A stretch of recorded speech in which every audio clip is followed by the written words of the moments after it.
चलो बच्चा, अभी ऐसे देखो तो ये सम नंबर 21 टेक्स्ट बुक का एक्सरसाइज का ये लास्ट सम है।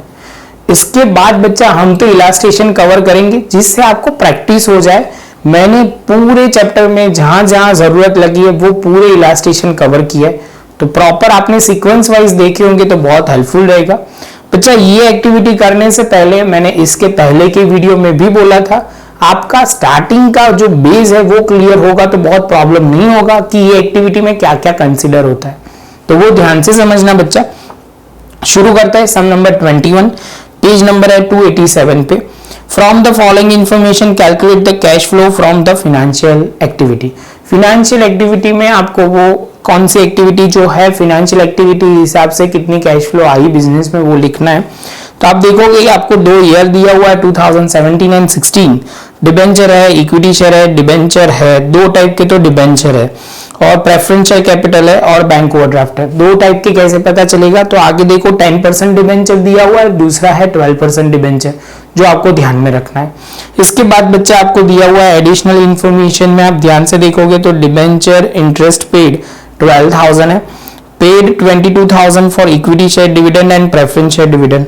तो आपको इंटरेस्ट डिविडेंड इंटरेस्ट भी पे करना है, डिविडेंड भी पे करना है, और बैंक ओवरड्राफ्ट का पेड बैंक ओवरड्राफ्ट आपको इतनी इंफॉर्मेशन दी हुई है।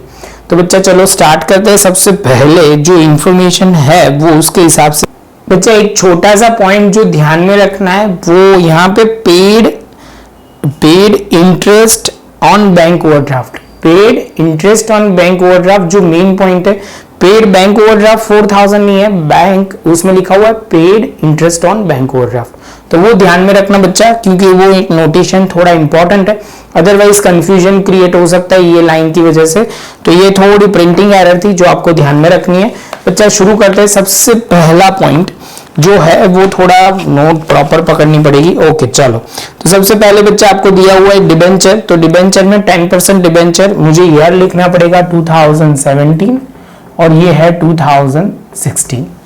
जो डिबेंचर थे वो 1,95,000 थे और हो कितने गए बच्चा 2,45,000। कितने हो गए 2,45,000। आप बोलोगे सर इंक्रीज कितना हुआ, तो यहां ध्यान से देखोगे बच्चा तो बोलोगे सर 50,000 इंक्रीज हुए। कितने इंक्रीज हुए बच्चा 50,000। अब इंक्रीज हुए तो हम सबसे पहले यहां पे एडलेस लिख दिया, यहां पे लिखेंगे इशू ऑफ डिबेंचर का नाम है 10% डिबेंचर, या कई जगह पे ऐसे भी वर्ड लिखे जाते हैं increase of debenture 10% increase, 10% debenture bracket में लिखेंगे इंक्रीज, तो वो भी चलेगा बच्चा, आपको जैसे इजी रहे वो उसमें कोई प्रॉब्लम नहीं है। तो ये पॉइंट क्लियर। उसके बाद है इक्विटी शेयर, ध्यान से देखो इक्विटी शेयर थे कितने, तो आप बोलोगे 250 सर थे, हो गए कितने, तो बच्चा 3,45,000। तो आप बोलोगे सर यहाँ पे 50 बढ़ा और उसके बाद 45, तो 95 बढ़ गया। कितना बढ़ गया 95 बढ़ गया, इसका मतलब इशू हुआ था, तो वो हमें लिखना पड़ेगा यहाँ पे issue of equity share capital कितने हुए 95,000। ये बच्चा ध्यान में रखना, सिंपल सा पॉइंट है, टोटल चेक करते रहने पड़ेगा, क्योंकि गलती से मैं अमाउंट गलत लिख दूंगा तो पूरा अमाउंट तो मतलब सम गलत होगा। उसके बाद 12% डिबेंचर जो दिया हुआ है 1,50,000 थे कितने, तो यहाँ पे 1,50,000 बच्चा, और यहाँ पे कितने थे, तो आप बोलोगे सर 1 लाख थे, तो इंक्रीज कितना हुआ कि डिक्रीज हुआ, तो आप बोलोगे सर देखो 1,50,000 से 1 लाख हो गए, कम हो गए, इसका मतलब डिबेंचर रिडीम्पशन दिया होगा, डिबेंचर रिडीम हुए होंगे ऐसा समझना है। कम होगा तो रिडम्पशन, बढ़ेगा मतलब इशू। क्लियर है डायलॉग, ये जो डायलॉग है वो लिख लेना बच्चा, ये डायलॉग बहुत इंपॉर्टेंट है। बढ़ेगा तो इशू, बढ़ेगा तो इशू, और कम होगा तो रिडम्पशन, ज्यादातर यही लॉजिक होता है, तो वो ध्यान में रखना है। तो यहाँ पे हम लिखेंगे रिडम्पशन ऑफ 12% डिबेंचर जो है कितने 50,000, मतलब यहां से आपने बढ़ाए डिबेंचर और यहां कम कर दिए। टेक्निकली देखो तो कहने मतलब सिंपल है, ये 12% वाले कम किए और 10% वाले ज्यादा किए, कंपनी को 2% का फायदा हुआ।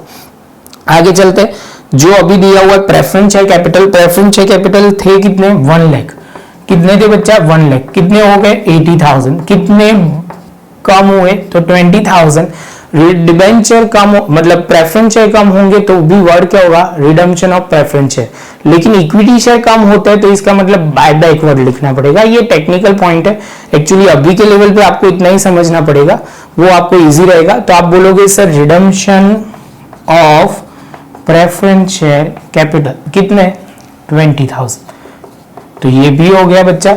अभी बच्चा ये होने के बाद आपको ओवरड्राफ्ट दिया हुआ है, तो ओवरड्राफ्ट कितना था 68,000, कितना था बच्चा 68, हो कितना गया 45, तो आप बोलोगे सर यहाँ पे 68 45 तो हो जाएगा 23,000। आप बोलोगे सर इसका मतलब कम हुआ है, पेमेंट हुआ है, तो आप बोलोगे सर रीपेमेंट नहीं पेमेंट ही लिखते, पेमेंट ऑफ बैंक ओवरड्राफ्ट कितना लिखेंगे 23,000, तो ये भी खत्म। इसके बाद बच्चा जो ध्यान में रखना है, जो आपने पेड किया है इंटरेस्ट डिविडेंड एंड आप बोलोगे डिबेंचर इंटरेस्ट, तो वो लिखते जाता है। तो डिबेंचर इंटरेस्ट एडिशनल इंफॉर्मेशन में फर्स्ट पॉइंट पढ़ रहा हूं, डिबेंचर इंटरेस्ट पेड 12,000, पैसे जाएंगे इसलिए लेस में हो जाएगा, तो डिबेंचर इंटरेस्ट 12,000।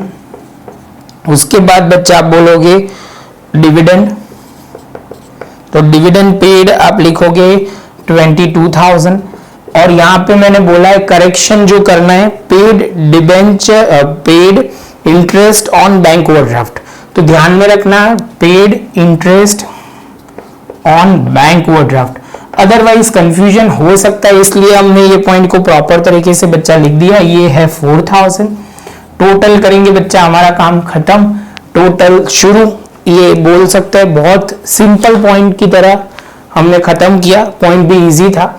तो 50,000 प्लस 50,000 प्लस 95,000 तो 1,45,000, और यहां पे हम लिखेंगे 50,000 plus 20,000 plus 23,000 plus 12,000 plus 22,000 plus 4,000, तो 1,31,000। तो अभी हम सीधा माइनस कर सकते हैं, 1,45,000 में से करेंगे तो 40,000 जो होगा cash flow from financial activity, cash flow from, ये थोड़ा हम शॉर्ट में लिख रहे हैं वो गलत है, तो प्रॉपर लिख देते हैं cash flow from financial activity. इसके साथ बच्चा हमारा ये पॉइंट खत्म, सम भी खत्म, बहुत इजी था मेरे हिसाब से, सब्जेक्ट टू आपको लॉजिक क्लियर हो तो। प्रेजेंटेशन तो सिंपल है, तो ये आप प्रॉपर तरीके से लिख लो, पूरा आपको पॉइंट देखना है तो आपको ये मिल जाएगा अबाउट सेक्शन में, पूरा प्लेलिस्ट मिल जाएगा, सारे प्लेलिस्ट मिल जाएंगे, तो आप देख सकते हो, अपने दोस्तों के साथ भी शेयर कर सकते हो बच्चा। वीडियो अच्छा लगा हो तो लाइक शेयर सब्सक्राइब करो, और दूसरा इसके बाद भी थोड़ी वीडियो होगी जो है एक्सरसाइज खत्म हुआ, इसके बाद जो है वो एग्जाम्पल की वीडियो है, वो हम डिस्कस करेंगे, तो पॉइंट टू पॉइंट प्रॉपर देखना बच्चा, बहुत फायदा होगा, जिससे आपको क्लैरिटी आएगी। यहां आपको थोड़ा समझ में आया होगा, वहां पे आपको क्लैरिटी आ जाएगी। तो मिलते हैं बच्चा नेक्स्ट लेक्चर में नए एक सम के साथ।